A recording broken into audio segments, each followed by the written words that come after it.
kita kembali lagi tadi tadi yang Bapak bicarakan di awal itu yang tentang AKM ini bukan untuk sebagai pengganti ujian nasional tadi kan yang UN tadi ya Pak ya. Kita kembali lagi karena ada yang bertanya nih Pak. Nah, bagaimana persiapan praksis sekolah itu untuk menghadapi AKM, survei karakter dan survei lingkungan belajar? Persiapan praksisnya seperti apa gitu? Ya kalau menurut saya sih tidak harus ada persiapan khusus ya kan. Tapi mulailah jalankan pembelajaran yang nyata, bukan yang ilusi pembelajaran. Jadi real learning, bukan illusion of learning. Bisa nggak kita mulai melupakan soal? Apalagi soal yang ada kunci jawabannya. Tapi mulai ajarkan anak-anak kita ini untuk belajar. Learning how to learn, bukan learning what to learn. Dan lupakan menempatkan kita pendidik itu sebagai hakim yang menghakimi anak-anak kita. Oh nilainya sekian, oh nilainya sekian. Lupakan itu. Tugas kita adalah memastikan KD-nya tercapai. Jadi itu dulu kuncinya. Jangan penghakimannya dulu. Jadi harusnya kalau sampai ada KD yang tidak tercapai, itu kesalahan pada gurunya. Jadi itu yang mindset itu yang harus kita ubah dulu. Tugas kita bukan menghakimi mereka, bukan hanya memberikan informasi terus kita menghakimi mereka, tetapi kita harus pastikan setiap anak KD-nya tercapai. Nah, itu tadi dengan era digital ini nggak perlu lagi yang capek-capek kita harus menyiapkan bahan ajar, kita harus ceramah, kita bikin soal. Capek kita. Itu yang disebut dengan teacher center. Itu era tahun 80-an, tahun 90-an sebelum ada internet. Sekarang sudah ada internet, harus menjadi student center. Siswa yang lebih aktif. Guru hanya sebagai fasilitator saja. Gitu. Tapi terkadang Pak Indra, sebagai guru itu kita tuh kadang nggak percaya gitu, anak-anak kita ini bisa apa enggak gitu ya. Jadi saya sebagai guru SD tuh lebih cenderung, yuk dituntun yuk gitu. Jadi seperti itu masih takut lah untuk, aduh kasih ini anak ketinggian nggak ya soalnya gitu. Nah itu gimana ya Pak untuk mengembalikan PD kita itu? Kadang kita nggak pede gitu Pak. Gini, sekarang kalau kita kembali ke Injil, ya, pernah nggak Yesus itu mengajarkan murid-muridnya cara nulis surat atau cara nulis kitab? Gak pernah Pak. Karena kan kitab ditulis itu kan sesuai dengan pengalaman para murid mengikuti Tuhan Yesus gitu kan. Nah, berarti kan fungsi kita ini mungkin tadi juga diskusi kita dengan Bu Teresia atau Bu Juli ya? Bu Teresia, kepala sekolah SMK. Ya, saya akan kembalikan ke proses ini. Sebentar, saya akan share dulu screen saya.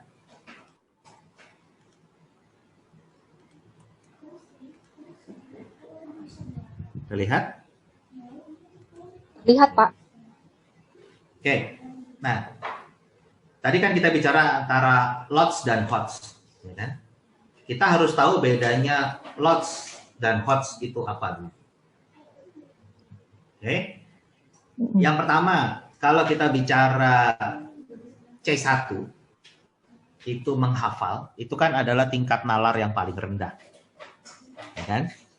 Kenapa tingkat nalar yang paling rendah? Karena memang segala sesuatu kita ingat pasti kita lupa. Makanya kalau tadi kita model ujiannya adalah basisnya hafalan, itu sebetulnya sama aja bohong. Kan gitu. Karena apa? Akan dilupakan. tidak berubah menjadi kompetensi. Sedangkan kalau C2 itu adalah paham. Maksudnya paham itu apa? Artinya teori. Cuman tahu teori biasanya karena diulang-ulang, di drill terus dia terekam menjadi sebuah teori. Contoh, nih. Kalau saya ngasih survei ke anak-anak Mardi Yuwana, surveinya begini. Di mana kalian membuang sampah? A. Sungai. B. Pinggir jalan. C. Tempat sampah. D. Laut. Kira-kira apa jawaban anak-anak Mardi Yuwana, Bu Lilis? Tempat sampah. Yakin ya? Anak Mardi Yuwana dididik jawabannya akan tempat sampah. Harus yakin. Ya, Oke. harusnya sih Pak, yakin. Gitu begitu. Oke, nggak apa-apa. Dan saya yakin pasti jawabannya itu.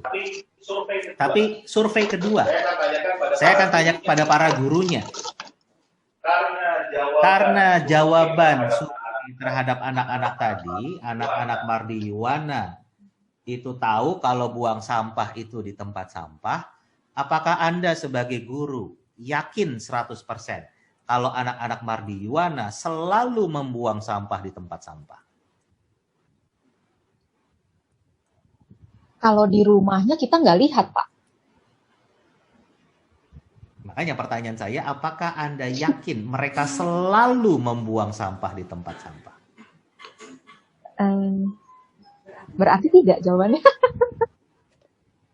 Nah, berarti kita sudah Karakternya lihat belum perbedaan terbentuk. antara C2 dan C3 kan? Betul. Berarti kita bisa lihat perbedaan antara C2 C3 kan? C2 Ya. itu tahu teorinya aja. Ya kan? 3 sudah bisa melakukan.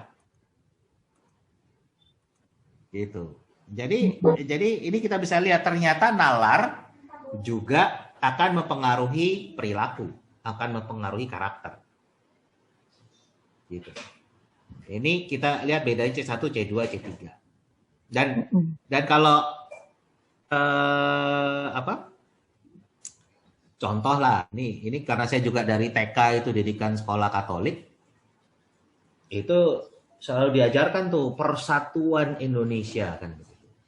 Lidi kalau satu mudah dipatahkan, ya kan? Tapi kalau digabungkan menjadi satu lidi, ya kan, menjadi kuat, tidak bisa dipatahkan. Itulah persatuan Indonesia. Benar ya Bu Lilis ya? Nah, caranya bagaimana untuk menyiapkan anak-anak menghadapi soal AKM? Jawabannya adalah lupakan mindset menyiapkan anak mengerjakan soal. Bayangkan AKM itu seperti kita cek darah, Bu Juliana. Kita tes darah, kita tes medical kan gitu. Kita mau ngecek berapa kolesterol kita, berapa gula darah kita, berapa SGPT kita kan gitu. Lemak kita kan gitu. Yang penting adalah habitus kita kan. Bagaimana kita menjaga kesehatan, bagaimana pola makan kita, pola hidup kita. Bukan bagaimana caranya ngakalin hasil tesnya. Kan gitu. Nah ini problem besar kita. Nah, problem besar ini kan sudah seperti yang saya sampaikan di awal tadi. Yang menjadi problem pendidikan Indonesia, bahkan pendidiknya pun mindsetnya adalah ngakalin alat ukur. Kenapa alat ukurnya harus diakali? Kalau kita sudah membiasakan belajar dengan baik, anak sudah terbiasa berliterasi, memahami apa yang dibaca, memahami apa yang dipelajari, bisa mengimplementasikan. Tadi kan sudah saya tunjukkan, implementasi itu di level C3. Ya kan? Padahal sekarang tuntutannya sudah C4 ke atas nih. Itu otomatis nilai AKM-nya akan tinggi. Tapi janganlah kita membiasakan dengan mindset mau ngakalin alat ukur. Biar sekolahan jadi bagus, Pak. Sekolahan kita biar jadi bagus. Bukan malah rusak. kalau kita tadi justru membiasakan bagaimana mengakali alat ukur. Oh, Kalau kita mau gitu. membuat sekolah kita jadi bagus, ya didiklah dengan baik. Bukannya begitu? Betul, Pak. Nah, kan mana yang kan tadi yang saya katakan, illusion of learning, ilusi belajar, atau pembelajaran yang sungguhnya real learning. Real learning. Kita memilih yang mana? Kan? Kalau kita menjalankan real learning, hasil AKM-nya pasti bagus. Gitu. Tapi kalau kita mindsetnya mau ngakalin alat ukurnya dengan cara bimbel tadi kan, jadi tadi saya katakan UN itu kenapa dihapus karena bisa diakalin kan gitu. Hasilnya itu kayak timbangan rusak, nggak pernah mengukur kemampuan siswa yang sesungguhnya karena tadi bisa baik caranya itu yang positif, cara belajar ala bimbel, ya kan? Atau dengan cara yang negatif, cari bocoran, nyontek, itu kan negatif. Tapi semuanya adalah ngakalin hasil ukuran tadi. Dan gitu. Nah, jadi dengan demikian, salah satu yang harus mengubah mindset Bapak Ibu sekalian, jangan lagi membiasakan anak-anak itu berbimbel ria. Harusnya Bapak Ibu sekalian dan para pendidik itu tersinggung dengan adanya bimbel. Karena kalau anak ikut bimbel, berarti kita ngajarnya kurang, nggak bagus kan. Tapi sayangnya malah itu menjadi sebuah habitus buat Indonesia kan. Negara-negara yang bimbelnya banyak itu kualitas pendidikannya buruk. Jadi satu-satunya cara ya harus benahilah mutu pendidikan kita. Jalankanlah pembelajaran yang sesungguhnya. Nah, saya mau nyambung tadi ke penjelasan saya sedikit. Tadi kan saya baru masuk ke LOTS. Ya. Kalau kita bicara LOTS, ya, LOTS itu faktor ekstrinsik. Artinya faktor dari luar itu yang dominan. Sedangkan yang namanya HOTS itu faktor intrinsik yang lebih dominan. Faktor dari dalam diri sendiri. Nah, itulah yang membedakan antara HOTS dengan LOTS. Terlihat screen saya? Terlihat, Pak. Nah, jadi kalau tadi Bu Tres cerita misalnya, ada guru. Nah, mungkin sebelum saya ke sana nih, tadi masih cerita dulu tentang anak buang sampah ya. Kalau C3 itu bisa mengaplikasikan, artinya bisa buang sampah di tempat sampah, ya kan? Kenapa masuknya itu ke nalar rendah, Bu? Kenapa masuknya ke LOTS, bukan HOTS? Padahal udah bisa aplikasi, udah bisa, oh karakternya bagus dong, dia nggak cuma teori aja nih, dia bisa mengaplikasi, bisa buang sampah di tempat sampah. Tapi kenapa ditempatkan di nalar rendah? Kenapa di LOTS? Karena mudah, Pak. Karena mudah. Oke. Mudah, tidak perlu berpikir kritis gitu ya. Oke, jadi gini. Kalau kita nanti ketemu anak-anak kita yang bisa buang sampah di tempat sampah, kita tanya ke mereka. Nah, kenapa kamu buang sampah di tempat sampah? Kalau mereka jawabannya, ya nanti dimarahin bu guru. Kalau nggak buang sampah di tempat sampah. Nanti dihukum sama Pak Guru. Nanti nilainya jelek. Itu artinya mereka bisa melakukan, tetapi mereka terpaksa melakukan. Tanpa mereka menyadari kenapa mereka melakukan itu. Sedangkan anak-anak yang di C4 sudah HOTS, kita ditanya, nah kenapa sih kamu buang sampah di tempat sampah? Dia bisa menjelaskan, Pak Indra, kalau saya buang sampah sembarangan, itu pertama kan nggak enak ngelihatnya sampah berserakan di mana-mana. Belum nanti bau busuk, kan nggak enak tuh Pak. Banyak lalat, mungkin banyak tikus, nanti ada penyakit, nanti bisa bikin banjir, ya kan? Ini sama-sama buang sampah di tempat sampah, tapi nalar yang C4 bisa menjelaskan dengan nanti dimarahin bu guru. Beda nggak? Beda, Pak. Beda kan? Jadi inilah perbedaan, sama-sama melakukan. Jadi sama juga kalau Tres cerita tentang guru-guru yang hanya terpaksa melakukan RPP. Ya kan saya suka ketemu para guru tanya, Bapak Ibu kenapa sih bikin RPP-nya kayak gini? Disuruh pengawas, disuruh yayasan, disuruh, jadi semua harus kan gitu. Ya kan? Tapi kalau guru yang hot akan menjelaskan, saya buatnya begini karena saya begini, saya begini.